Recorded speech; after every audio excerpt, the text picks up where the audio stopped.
Welcome to Laughter and Enlightenment with Sharon Gambrill here at Radio Northern Beaches 88.7 or 90.3 FM, or you can live stream through the website at rnb.org.au or through the app TuneIn Radio. Welcome to the show. You're already listening, so you've done one of those three options. I'm very glad you're listening tonight because I have an extra special guest this week. His name is Damien Munro. He is the Australia and New Zealand Heal Your Life workshop leader and negative thought eliminator. Sounds like a superhero. I know. You sound like a superhero, Damien. It's such a fun thing, you know, helping people eliminate their negative thoughts. Like, yes. Who would think that that would be such a fun thing to do? Yes, and you, I imagine, make it a lot of fun. Totally. You know what? So many people, like, we know that a big part of this show is about enlightenment, right? But if we're making it hard or we're making it difficult and it's not fun, nobody wants to turn up for it. No. So we've got to make our personal development and our own journey to finding our own enlightenment as light as possible. I think so. I think there's enough stress in the world and enough darkness and enough things that people are worried about. So I think it's nice to be able to have a little bit more lightness in our journey. Totally. Yes. Now, Damien, you might not know this, but my program used to be called Shazza's Laughter Hour. And it still is. Laughter is a large component. But I found that my conversations and interviews over the last couple of months have been quite meaningful and quite enlightening. So hence the name change. So you're my very first guest on Laughter and Enlightenment. Oh, that's exciting. Yes, I thought you would be the perfect guest to kick it off. Oh, absolutely. Thank you so much. And, you know, I know that when we normally get together, a lot of our time is spent laughing because, you know, laughter lifts us up. And anytime that we can be with somebody who lifts us up to a place where we feel good, it doesn't matter what's going on in our lives. We seem to forget about those negative thoughts that keep dragging us down. And I'm sure that there was a time in your life, I know there definitely was in mine, and for anyone who's with us tonight, just how much of a drag it is to be around people that do bring us down. And so if we can find something, just maybe one thing that brings us that little bit of laughter tonight, then that's our job done. We've done our job very well then. Yes. Excellent work. Well done, Shazza. Yes, well, now for the listeners who don't know, Damien and I first met in 2013. We had both gone to Port Macquarie to attend a Louise Hay Heal Your Life workshop teacher training. That's where we first met. And then a year later, we both attended the Louise Hay Heal Your Life coaching training program. And it was a lot of fun. It was a lot of fun. I think there was mainly women. There and Damien. Do you know, the funny thing about personal development is it's a very women-dominated world of who's attending workshops and things. I'm always the odd one out. Well, I wouldn't say odd. Well, depends on what angle we look at it. Yeah. In terms of, I mean, you know, male to female ratio. That's right. I think you had a nice dynamic. Oh, good. Yes. I'm very glad to have you here. You know, it's always fun being with you, and I'm happy to be here tonight. So, Damien, going back, so we met in 2013 and then in 2014. We even saw each other in 2016 at San Diego. Yes. At a convention run by Hay House to celebrate the 90th birthday of American author, the late Louise Hay. Correct. And also in 2018, we were attending the Writers' Workshop in Melbourne. Right, So we're like an international couple of buddies, aren't we? We are. We kind of pop up in the same places around the world. And it's like, oh my God, I didn't know you were going to be here. Yep. And, you know, that's the great thing and the power of being able to live in a connected world like what we do. You know, whether we're connected through Facebook or we're connected through a medium like we are now on radio, or we are arriving at a same location. When we come together in the ways that we come together, there's always some kind of enlightenment and laughter that happens. Yes, I believe that. And I do think that technology today can swallow you up, but I think you can also use it to your advantage. And it's a wonderful modality for friendship, for learning, and all of those kind of good things that I think we can take advantage of. Yeah, you're so right. And that's why I created the online video series about eliminating negative thinking. If you Google it, it's probably going to come up as shitty thinking. But I didn't say that. Just in case we can't say that on radio. We just say it quietly. I did. I said it really quietly. Yes. Well, it starts with an S, everyone. An S. But if you just look up Damien Munro, it'll lead you there. And it's all about eliminating our negative thought patterns that hold us back, that tell us we're not good enough, I'm never going to get what I want out of life. Because the truth is, we really do deserve to live a good life. So the negative thought elimination video series, which is at damienmunro.com/free, is probably the easiest way for somebody to use technology to learn and enhance their life. Yeah.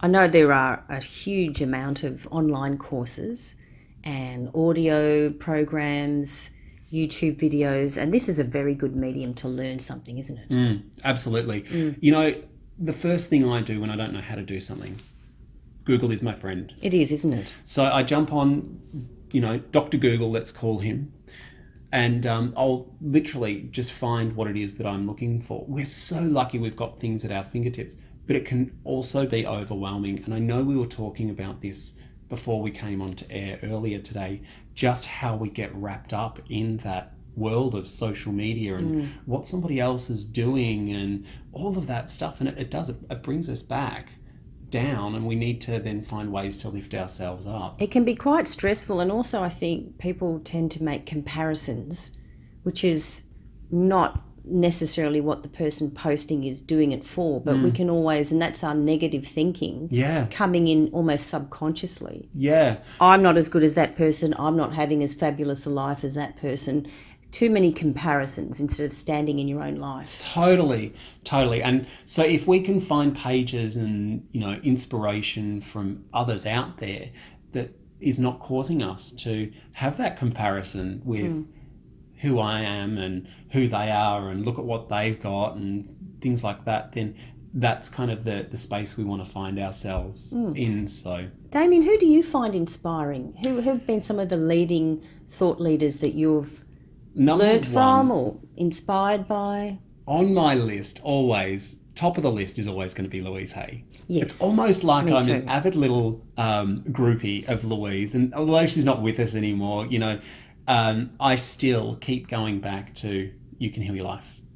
Yeah. So number one. Timeless book. Absolutely. And then, there's other people that come in and then might go as a big part of what my learning is and what I need at that time. So it seems like the right person at the right time shows up with that message that I need. So a couple of others that I really love are some Aussie girls.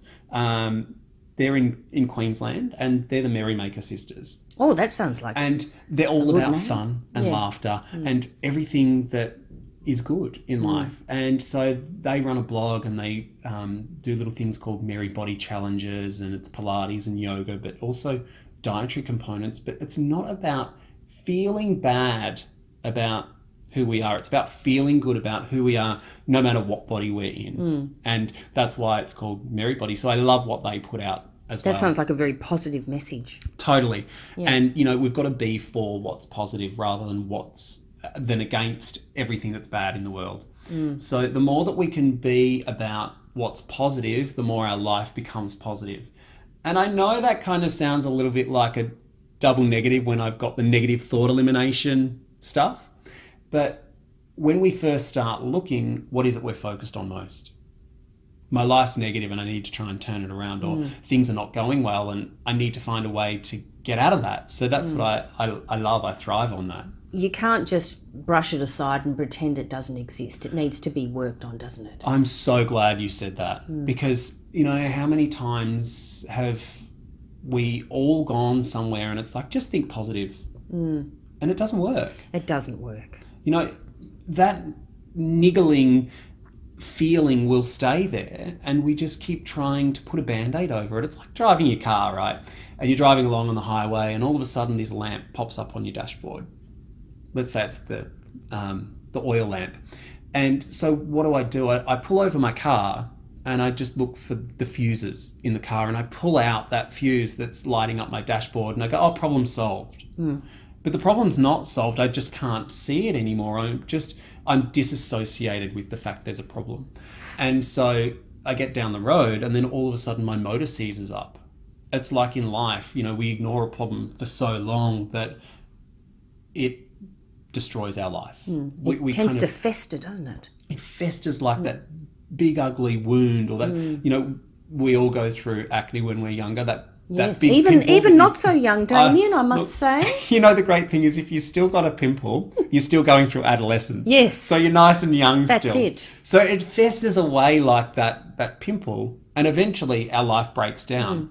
Our car breaks down. So removing or trying to just cover things over doesn't work. No. And we've got to find ways to be able to process what it is that's going on and work through it and get to the positive side. Ways that help us, but ways that we can relate to and that comfort us, as well as are stimulating. But there's so many different modalities nowadays to work through this stuff. So I think it's important to find something, and there's no timeline. I don't think you have to rush things. I also think that analogy of the car is very good. And it's like a cut that needs to be looked at, cleaned out, nurtured, covered up. But if you just put a Band-Aid over it, might not be enough. It sort of needs cleaning out, doesn't it? She might get a little bit of gangrene if you just don't clean it out. Chop that toe off. You might want to get a bit of saline solution, wash it, tend to it. Let's think of it like self-wound care. Yes, I think so. It's wounds within ourselves rather than than an external wound. I think that's a really good analogy. Well, thank you very much, Damien. Give it a little wash off. Give it a wash. Dust it with a bit of Dettol, and off she goes. A bit of Savlon and a nice Band-Aid, and off we go. That's an Australian brand. Anybody who's listening in another part of the world. That's right. Now, Damien, how did this journey start for you, coming to be the Australia and New Zealand Healer Life workshop teacher trainer, and all the other things you do? Because I know you're very interested in feng shui. So where did all this start for you? Where it first started was, my mother was actually diagnosed with an illness when I was quite young, at 9 years old. And fibromyalgia was not really a condition they knew anything about at that time. They just knew it was pain in your body that was like MS, and they didn't know where it came from. And it's okay, you won't die from it, but your body will waste away around you. And so they were really successful in business at the time, had to sell their business, and their life just spiraled out of control. I remember my parents remortgaging a house, my dad working 3 jobs at one time, and somebody gave my mum a copy of You Can Heal Your Life. And that book was what started to get her to change what she was thinking about herself and her illness, from being hopeless to hopeful. Yes. And all she needed was that one little sliver of hope. I picked up the book, and although I was quite young, I didn't understand it, but there was something in there about, if you think a certain way, then that will happen. And then later on, I came to understand it as our thinking creates our life, and if we can change our thinking, we can change our life. And that led me on to learning more about the body and how it works and how our environment influences the way we think. And that's why I got interested in feng shui. If we can clear the clutter in our home, we clear the clutter in our mind. So little things that are piling up in one corner could relate to relationships, and another corner could relate to our finances and the mess we create. So I kind of got wrapped up in this whole world of, well, if we can change certain things in our environment, that changes how we feel. If we change the way we feel and if the way we think, we can change our life. And so that led me on to becoming a workshop leader, that after, working with over, it's in the thousands now that I've worked with. And now that led on to our teacher trainer at that time resigning, and I applied for the role, and I was lucky enough to get it. That's wonderful. I think you'll bring a new energy and freshness to it. Damien has always been very good at technology. You know about computers and all that sort of stuff. I don't know about much of that, but And if Damien... I don't know, I'll Google it. Yes, you don't know. Damien's got an extensive knowledge of IT and computers, and you're quite efficient with all of that. Well, thank Printing you. out. He's redesigned a lot of beautiful handouts that we've used in our workshops, and he's made them quite modern and quite I kind lovely. of feel like I bought it into the, 2010s. It was when we first, or when Heal Your Life workshops were first created, that was back in the 90s, and a lot of the materials hadn't changed. So, No, that's a lot of years, hasn't it? and so there's a big gap in the terms of what a design looked like in the 90s with the old clip art and Yes, that sort of little thing cartoon figures. compared to now. So They're I'm still glad very that I could- charming. Oh, absolutely. And they're very And we look at sweet. them, we'd get a little chuckle. Yes. But, I'm glad that I could kind of lift it into... Did you study IT or design after No, school, I didn't. Damien? I actually studied finance. And it turns out that I'm not so good at sitting at a desk No. and working with numbers. So, I got really frustrated with doing that. And one day I just came home and it was like something inside of me snapped, and I just could not go back to that anymore. And I threw up my hands and I was like, what am I supposed to do? I already had a background of studying nutrition and kinesiology and, done my Reiki masters and all the things that a lot of people seem to do. But I just wasn't at a point in my life where I could make it work. Not as a job or as a Not career as a job at that or a point. career. Yeah, it was And an idea it was a for hobby you. and it was an interest. And I'd gone out in business on my own before and failed miserably at it. And so I knew there was other things that I needed to learn. And mastering money was one of those things. So I thought, well, maybe I just need to go into finance because there's something to learn there. And so from that point, I then came home from there one day. I was like, this is not working. I cannot be chained to a desk anymore. My brain was turning to mush, and I sat down in front of the computer, and instantly at that time when I said to myself, what am I supposed to be doing? In my head, without a doubt, without any lie, the first thing that came to my head was remember those Heal Your Life workshops. And I went, yes. And so when we get a divinely inspired idea, we know because it's clear, there's something about it. We might not act on it straight away. It'll bounce around in our mind. Sometimes we've got a bit of a fear around actually doing it. And that fear can a lot of the times be our driver to move forward, not necessarily our reason Do you think to stay held that's what back. some people call your ego? Because your ego is designed to keep you safe. Totally. And sometimes when you try something new or go in a new direction, your ego is trying to prevent you from either failure or stress or That's fear. my words, crops up. exactly what I would describe that as. Its job is to keep us safe, And if we think about it, where does our ego come from? Everyone's got one. It comes from that part of our brain that is to do with our evolution. So, when we were cavemen 10,000, 20,000 or whatever 1,000 years ago, I don't know the exact number. Yes, well, a long time ago. A long time ago, Yes. before we were even on this planet. Yes. In that evolutionary process, that was to keep you from getting eaten. That's right. So you didn't become saber-toothed tiger food. And so when we are pushed to go that next level, we don't live in a world where there's a saber-toothed tiger, but we are constantly running from a saber-toothed tiger. In our brains. In our brain. Yeah, it's hardwired. Is that what they call the reptilian brain? It is what they call the reptilian. Yeah. You're so onto this. I'm so smart, Damien. Look at you go. We're just bouncing off each other. We should have a talk show. Well, we could. Why don't we? And that's the thing too. Like, stress is another saber-toothed tiger. That's it. We wake up, the alarm goes off, and what are we doing? We're running from that straight away. Oh my God, I'm going to be late for work. Yeah. What's my boss going to say today? How can I stand on my head to help them, approve of me today? How can I get them to like me enough that I can keep my job, And then it gets to lunchtime and we're thinking, oh my God, am I eating the right meal? And then what do I need to do tonight when I get home? And if you've got kids, it's about getting them ready for other activities and so this saber-toothed tiger follows us around everywhere we go, and we're constantly running from it. And it's modern day stress, but really it's that caveman aspect of staying safe. That's it. And it leads us to all this negative thoughts and stressful thinking that is not really necessary.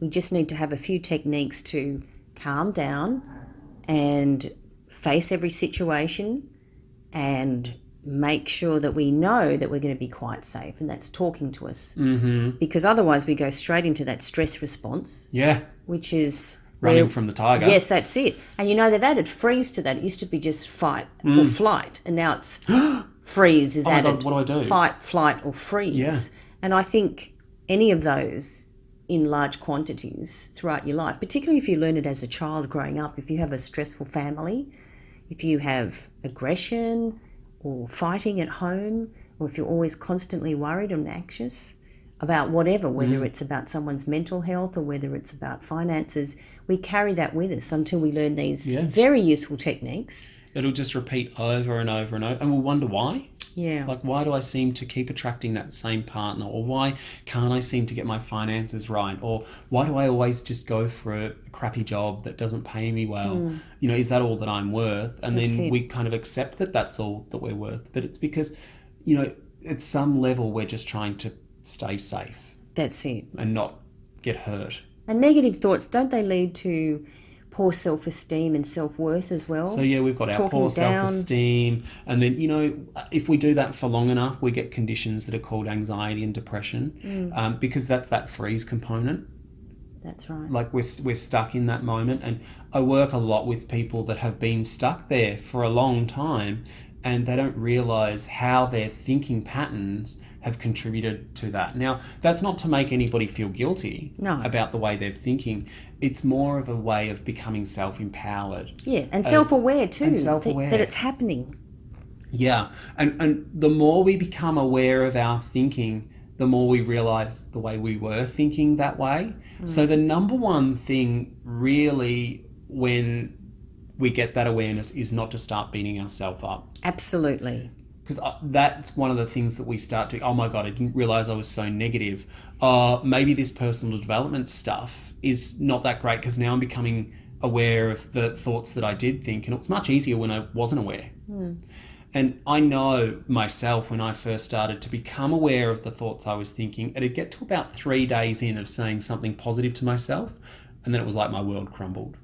You know, that moment where you're like, oh my God, my life really isn't as great as I thought that it was. And there is this big mess that I need to clean up. And that can be quite frightening in those initial stages. I think also when you start changing your thinking and you're challenging a lot of your old reptilian brain and your thinking from the past and your poor self-esteem, there's a period of time where there's a little bit of discomfort. That change is happening and you're a bit toing and froing. So I think that's a point of time not to give up and not to worry about that and just be comfortable with feeling uncomfortable for a while with these changes. The old what do you think, Damien? 2 steps forward, 1 step back. That's it, the old cha-cha. That's exactly what I was going to say. I think, did I get that one from you? I don't know. It's called a dance and it's called the cha-cha. So 2 steps forward, 1 back. Hey, actually, it's still progress. You'd make a wonderful dancer, Damien, because you're rather tall. Well, for any listeners that don't know Damien, hips don't lie. His hips don't lie, and he's tall and he's slim, and he'd make a marvellous dancer, particularly ballroom, I think. Very elegant. What? I've got a friend who's a ballroom dancer, and she keeps saying to me, why don't we enter some competitions? I'm like, honey, I ain't got time for that. No, but it is lovely exercise, dancing. Such good exercise. Now, thinking of music and exercise, I think it's time for a song, Damien. Absolutely. What can you think of? Can you think of a nice, upbeat, happy song that people might like to dance to? Do you know what? Let's go with an Aussie rock god. Yes. You're the Voice. Oh, that's it. John Farnham. Johnny F. And in the olden days, he was known as Johnny when he was a young snapper. Whispering Jack as well, is that him? He's been a few alter egos, hasn't he? He has. But I believe he's on tour soon, isn't he? I think I saw a sign somewhere. He just keeps on coming back. He's one of our favourites. John Farnham and you're... The Voice. The Voice. That's it. Not the voice in your head. No. But you're the voice, a strong, empowered voice. That's right. So we're going to play. So turn it up and sing it out loud. Sing it out loud. Put your fist in the air in a non-aggressive way, in a joyful way. And here is John Farnham with You're the Voice. And my special guest this week is Damien Munro, Australia and New Zealand, Heal Your Life workshop teacher trainer and the author of The Negative Thought Eliminator Superhero. I think his voice is very, very powerful, isn't it? So powerful. He must have done a lot of voice and vocal training and voice warm-ups and everything. Yeah. Do you find you do that if you do a workshop or a speaking event? If I'm doing a workshop or if I'm doing a speaking engagement, I always warm up my voice. Do a nice warm-up, yes? You know, I've just got this ability to be able to talk underwater with a mouthful of marbles. Yes. And so if I don't have a warm voice, I end up losing that by the end of the day. And, you know, I just want to take it back to Johnny and your Please voice. do. You know, when it comes to eliminating those negative thoughts we were talking about earlier, if you find yourself stuck in that negative spot, put on some music, turn it up loud, and just go crazy with it for a couple of seconds. You only need that short little bar. Or if you're out and you don't have music, the best thing is to skip. Skipping. Have you tried this one? Not for a while, but yes. So just think about skipping and it brings a little smile to your face, you know? And that's really one key thing to be able to switch our mind from thinking on those negative thought patterns over to the positive ones. That's like a childhood playfulness. And most people, if they were skipping as a child, when they were a child, it was a happy time. Yeah. It was in the playground or it was in the park and there was something fun going on. And also, it's got to do with your right and your left side joining up. We start crossing the midline of the body. So whenever we cross the midline of the body, we fire up both the left and right hemispheres of the brain. And we create an integration between the synapses on both sides. So in brain organization profiles or brain gym, they call this an integrated brain. And an integrated brain is able to think clearly. We're able to process information easier, so it makes learning a lot easier as well. So if you have trouble with recalling information, or if you have difficulty with recalling names and events, something that helps a lot of people is skipping or just crossing that midline of the body. I think I read somewhere that squeezing something like a stress ball on one side of your hand helps you to memorize something, and you squeeze on the other side helps you to recall it, to be able to, if it's an exam. I'm trying to remember which is the right hand or the left hand. I did not know that. Yes, I read it somewhere, and look it up, but you squeeze your fist, and preferably with a nice soft, like stress ball on one side when you are learning something, and then to retain it, and if it's an exam situation or you're doing a speaking event or you need to recall it, you squeeze the other side. And I think it's the same principle. Okay. Both sides, hemispheres of your brain. Because the body's a wonderful machine in terms of the way it can recall information. I'm going to hazard a guess that you would left brain, right brain. Yeah, you would squeeze with your left hand first to put your brain into a creative state, because you're using the right hemisphere of your brain for that opposite side of the body to be able to remember the information. And then recall would be done with the left hand side of the brain. So you would squeeze with the right hand. So it's the alternating side of the body. Quite possibly, but I did read Let's that. Look that up. I think that's worth looking up. It's just one of those techniques. And also, I read somewhere that in India, when children, I don't know if they still do, but in a traditional Indian school, teachers would send a student that wasn't paying attention to the corner of the room, and they'd pull down on their earlobes, and there's some acupressure point on their earlobes that helps them to retain information. Wow. Isn't that interesting? That's so interesting. That's it. So the Indian traditional ways of teaching, we might think that's not very, in the West, we might say they just need a Ritalin or they need to be punished. They're not paying attention. This traditional Indian schooling technique of squeezing the ears and standing quietly in the corner helps them to focus, and it sends some sort of acupressure signal. It makes sense, because in brain gym, there's a movement called the owl, where you literally squeeze your ears from the top, you lift up and out, then take the sides of the ears and pull outwardly and then down. And what it does is, it's called the monkey pose, because you're actually rolling the ears like a monkey would. Yeah. And what it does is it sends a message through the neural pathways down the neck and releases the shoulders. So we know that the cerebral spinal fluid can't get to the brain if the shoulders are tight. So it would impair your learning. So it makes sense. Doesn't it make sense? By doing that it would also have the same effect. I would think that if they did MRI scans on the brains of anyone pulling or pressing into those areas of their ear, that the part of the brain that would light up would be about learning and memory recall and concentration. Yeah. It's fascinating that science is catching up to a lot of these Eastern principles that people might have some 20, 30, even 40 years ago would have gone, oh, that's a bit like silly nonsense, hippie nonsense. Well, it's funny to think that even meditation itself was not a big thing until the 80s. It was not really something that was known in the Western world. That's it. And so in the last, where are we at now? We're nearly at 2020. So let's say 40 years, things are finally catching up. And even spiritual principles, like what we give out is what we get back. They're starting to now see this when it comes to metaphysics and metaphysical sciences. So they're able to map that, whereas we couldn't do that before. So we're really getting to understand this field of consciousness that we're in, and eventually it will be able to prove how our thinking creates our reality. That's it. I mean, a lot of it is basic quantum physics, I think. Absolutely. And that's a really fascinating study, quantum mechanics. I mean, if you go into that, your mind feels like, wow, what's going on here? You know, we know such a small spectrum of what we know. It's crazy. They're great techniques nowadays that we can de-stress. What do you like to do, Damien, we're talking about meditation or relaxation. Do you have any little techniques you use? I have to get outside. Yeah? Getting outside, and if you're in the city, find somewhere that's like got a parkland, somewhere that you can just be in open space.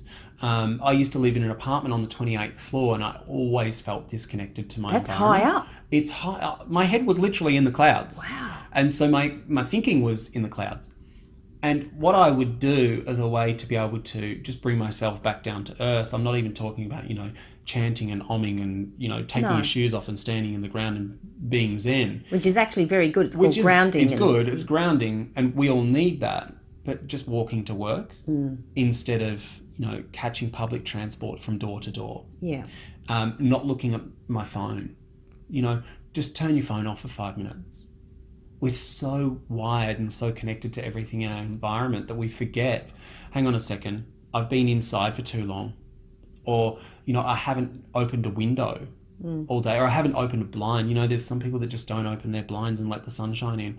And if we're feeling down, if we're feeling that negative niggle, then the number one thing is to just get outside. Get some light. Or get some light. Preferably sunlight. Not so you're getting burnt, but getting that sunlight for the vitamin D. Not just using the lights inside. We've got to get UVA and UVB rays into our body. That's what it's fueled by. That's what fuels the cell's mitochondria. And so if we go for 5 to 10 minutes outside early in the morning or later in the afternoon when that UV level is low, then our eyes will produce the amount of vitamin D3 that we need for our entire body, 10,000 times more than what a supplement will. Wow. So it's amazing. Just get outside. Makes sense on every level, physical, mental and emotional. I know in the Northern Hemisphere there are some countries now that have special light bulbs that are for the SAD disorder they get there's months and months where there's virtually no sunlight at all. Yeah. And people are having a lot of depression, aren't they? I don't know about you, but I know I do get the SADs. If I'm inside for too long, the sunlight's lower. And, it's okay for us to admit that. Like, okay, I might teach spiritual principles and spiritual practices, but number one thing is for me to be honest and say, hey, I'm a human being too. Yeah. And I experience that. And that's how I overcome it. I get outside and I get sunlight on days that it's not raining. But if you've got days where it's raining, then open up the windows anyway and turn on as many lights as you can. So get a nice fresh breeze. Fresh breeze, light, sunshine. Do you like swimming, Damien? Do you go into the ocean or go and do swimming? I'm not an ocean person. No. I actually have this little bit of a fear of the ocean. Oh, so okay. Negative thought about the ocean. It's not so much a negative thought, but it's this feeling that I get if I go too far out. I mean, I love the seawater. No, I love seawater. I understand that. But I feel like I can't feel the ground underneath me. So I grew up in country Victoria, and I grew up on the Murray River. So I'm okay swimming in a river, somewhere that's got a strong current. I have no problem. Yes. Because I know I can get back to shore. Yeah. But if I'm in the ocean, it's a little bit of a thing for me. When you were swimming, I do love being in the water. Yeah, in the Murray River, was it quite deep where you used to go in, or was it you just put your feet? Like we would swim from one side to the other. Okay, yeah. And you couldn't touch the bottom. Yeah. But yeah, and you can't actually. This is the weird thing about it. You can't even see in that water. No, it's like sort of muddy. It's muddy. Isn't it? And so... Do they have anything that lives in that river, like there's fish, so much stuff eels? that lives in that river. So you can't see it. You've got your Murray cod, you've got your yabbies, you've got your crayfish, all of that's living nothing that'll eat you? Nothing big? No, there's nothing that will eat you. Yes. But, So the ocean is a little bit unpredictable, Predictable, isn't it? exactly. Well, I guess in that case, just walking with your feet in the water a little bit would be all right. Yeah, totally. That's salt water. That's it. And even when I run a program or like a 2-day workshop or a teacher training, I find that getting in the salt water is a really good way of grounding. Yes. And if you're somebody who's not near the ocean, one of the great things that you can do is you can actually buy magnesium oil. Okay, and that's a good tip. Magnesium oil is filtered seawater, essentially. So they take the hydrogen atom out and they're left with the magnesium component. And, seawater is high in magnesium, and that's what gives us that benefit of relaxing the muscles. So if you put some of that in the bath, that will also have that same effect. Oh, that sounds lovely. The energy field, well, let's use a fluffy term, the aura. Yes. It'll cleanse that electromagnetic body as well as the physical body. Just don't put too much in. No. So one night I thought I was doing the right thing for my partner, and he'd been away and he'd travelled and works in marketing and a high stressful job. So I thought I'll make him a bath and I'll put some... I don't know if I'm going to like this story. I'll put some magnesium oil in the bath. Oh. And I may have put just a little bit too much. Whoops. And he was almost catatonic. No. So don't go overboard on that. Epsom salts are the same. Yes. So, if you can't get the just magnesium oil bit. and you want a more affordable option, I guess, yeah. Something that you can pick up in the supermarket. Yes. Epsom salts are the same. Oh, Epsom salts have been around for generations. That's right. Granddad used to soak his feet. Yes. Put my feet in the old Epsom salts. It's been a long day on the farm. Oh, I need to rest my feet. Yes. And helps with all the chilblains. Oh God, I forgot about those days. Yes. But yeah, just don't put too much of them in because you'll end up with the same thing. That's a good tip. It's a really good way of being able to relax. I think water of any kind is very healthy for us. Is good. I love sea spray, waterfall. Yeah. And a shower and swimming. You've even got the salt caves you can go into now. That's it. It seems like they're popping up everywhere. Yeah. And if you've got colds and coughs, and they help with that too. So you get the 2-for-1 deal. Excellent. Well, on that happy note, we might have another song, Damien. Let's. I think we should keep it nice and light and happy. What do you think? You know what? My favourite artist? Who is your favourite Cher. artist? Oh, of course. And did you see her at the American Music Awards last year? She won a special award. So fabulous. And then I saw her at Mardi Gras. Yes. And then I'm also seeing her again when she's back in Melbourne. So it's all like I'm getting to see her 3 times in 1 year. That's amazing. It's fabulous. For someone who's 72 now, is she? Oh, 71? yeah. Her thighs are incredible. They say that if there was an atomic blast happen, the only things left living on Earth would be cockroaches and Cher. I agree with that. But hasn't she had a marvellously long career and fabulous. varied career? And she's worked every part of that, and it just goes to show that women can really be successful. Exactly. And I think she would have conquered a lot of her fears. Totally. And a lot of her ideas on her self-worth and self-image, and worked through those and just been herself, because she's one of a kind, isn't Totally. she? What would be your favourite Cher song? Believe. Oh, of course. Oh, come on. song. Does it get any camper? No. That's Actually, a great I song. bought my pink feather boa in. Well, let's wave that around as we put on Cher singing Believe. She has an amazing voice, doesn't she, So Damien? strong, such strong vocals. Isn't it? It's totally unique. Totally. She owns you herself, hear that and doesn't you know she? It's Cher. Yeah. I think she's not just a style icon, but a very good example of someone who has decided to embrace themselves fully. Well, yeah, and you look at what she has been through, and if you look back at her past, you'll see like when her and Sonny got divorced, everything went to Sonny. Nothing went to Cher. Yeah. And so she has worked tooth and nail to get herself back up and going again. And then I know when Chaz came out as being transgender, that was a really big issue for her as well. Yes. Although she was a gay and lesbian icon and she was celebrated for that, she couldn't actually deal with it when it was in her own house. That's right. So she had to overcome a lot of the fear and the stigma that she had about how Chaz was going to be accepted, because nobody wants to see their child hurt. No, and this is going back, it was a while ago too, wasn't it, in recent years? Yeah, so it would be probably, I'd be hazarding a guess, 7 to 8 years now. It's been quite some time. At least, yeah. Yeah. So, watching her be able to embrace that and grow through that, and then also, the way that she, she says, aging gracefully doesn't mean looking terrible at any age. And I think her image really shows that too.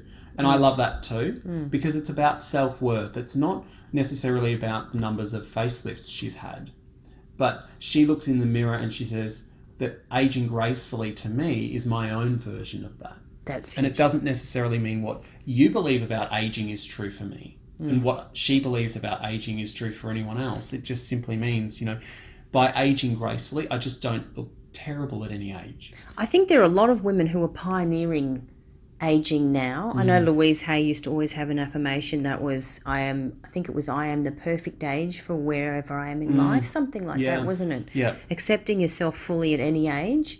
And I remember seeing her standing on a stage in a video when she turned 80 and she was saying, I'm going into the best decade of my life so far. And I want you to make this the best decade of your life. That's it. How many 80-year-old women will say that? A lot of people have given up. And sprightly and, intelligent, out travelling the world and still speaking and inspiring doing people and inspiring people with that self-acceptance and self-worth. Yeah. And, that's the great thing about the Heal Your Life workshops as well, is because anybody at any age can become a Heal Your Life workshop leader. Yes. I know I hear from a lot of people, but I haven't done all the healing that I need to do. But it's not about that. It's about, being able to embrace where we are in our lives, learn to love and approve of ourselves and accept ourselves as we are. And when we talk about loving and approving of ourselves, we're not talking about vanity or arrogance. No. Because that's a lack of self-worth. So what we're talking about is embracing ourselves and learning to accept that we do deserve to live a good life. We are worth loving and we already are good enough.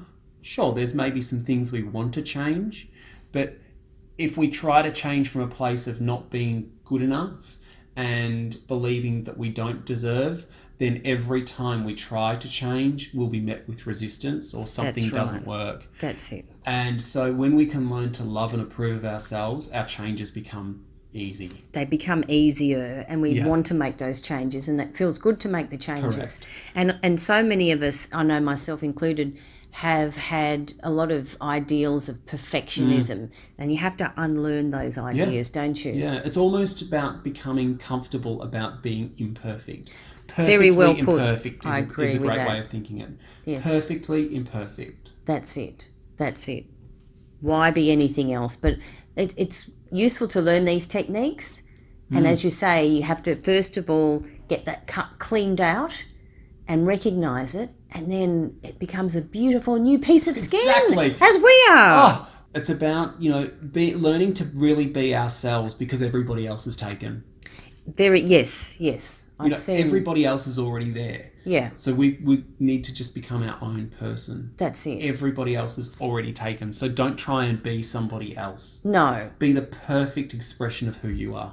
That's it. And sometimes when we've been growing up, and we've had people telling us we can't do something or we're not good enough or we aren't. I think Louise Hay wanted to be a ballerina or a dancer when she was younger, and she was dissuaded from that. And somebody told her she was too tall. That's it. And too lanky. That's it. And that would have affected her self-esteem and her whole... But fortunately for us, she did go down another path that has positively affected millions around the world and continues to do so. Yeah, from the other side, she passed over last year in August.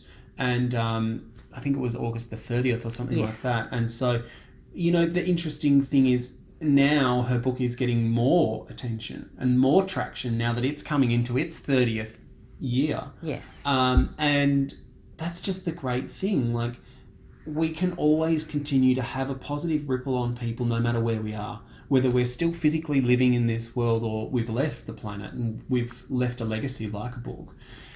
That's also gone on to be workshops, that's gone on to be a movie. The movie, and also fantastic. A whole stable of authors who are being published and like yourself, speak around the world. Yes, well, for those of you that don't know, I am very fortunate. I went to a Hay House Writers Workshop in 2017 in Sydney, and I was awarded second runner-up. So I have a beautiful self-publishing package through Hay House and doing my book right now, and I'm sure that will be something that I'm looking forward to doing and holding it in my hand, as well as an e-book and an audio book, because technology today is so wonderful. So good, isn't it? We can always see and learn things and listen to things in the car. I like to listen to a lot of audio in the car. Yeah, that drive time. I heard it described one day, and I don't remember who it was, but it's the mobile university.